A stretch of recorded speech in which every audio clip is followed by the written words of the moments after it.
Bagaimana kelanjutan nasib Syawang, disabilitas yang dibawa Siti TKW asal Karawang pulang ke Indonesia selama 4 tahun? Seperti diberitakan sebelumnya, Siti TKW asal Karawang diketahui membawa pulang anak majikannya yang memiliki disabilitas ke Indonesia. Bukan tanpa alasan hal itu dilakukan oleh Siti, anak bernama Syawang itu tak pernah diharapkan oleh ibunya untuk terlahir ke dunia dengan kondisi yang dia miliki.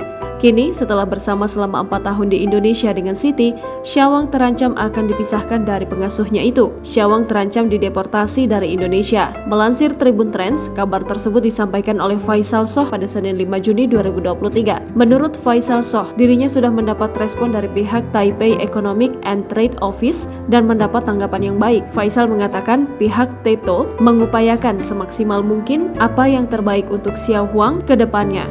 Mereka juga berupaya keras untuk menangani kasusnya Xiao Huang. Kemudian, Faisal Soh juga sudah berusaha menghubungi pihak keimigrasian dan mendapat tanggapan yang cukup baik.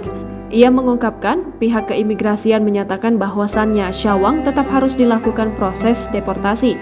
Namun kabar baiknya, Xiao Huang bisa tetap tinggal bersama Siti selama proses deportasi tersebut. Selain itu, karena kesehatan Xiao Huang dan mentalnya, dapat dilakukan pengupayaan alasan kemanusiaan agar Xiao Huang tidak dimasukkan ke rumah detensi. Itu artinya, Xiao Huang tak lama lagi akan pulang ke Taiwan dan meninggalkan Siti. Dari penjelasan Faisal Soh, Xiao Huang akan mendapat pengasuh baru di Taiwan. Waktu kebersamaan Siti dan Xiao Huang pun hanya tinggal beberapa lama lagi. Sebab, begitu proses deportasi selesai, Xiao Huang akan segera dipulangkan ke Taiwan. Faisal Soh kemudian berdoa Xiao Huang bahagia jika sudah kembali ke tanah kelahirannya.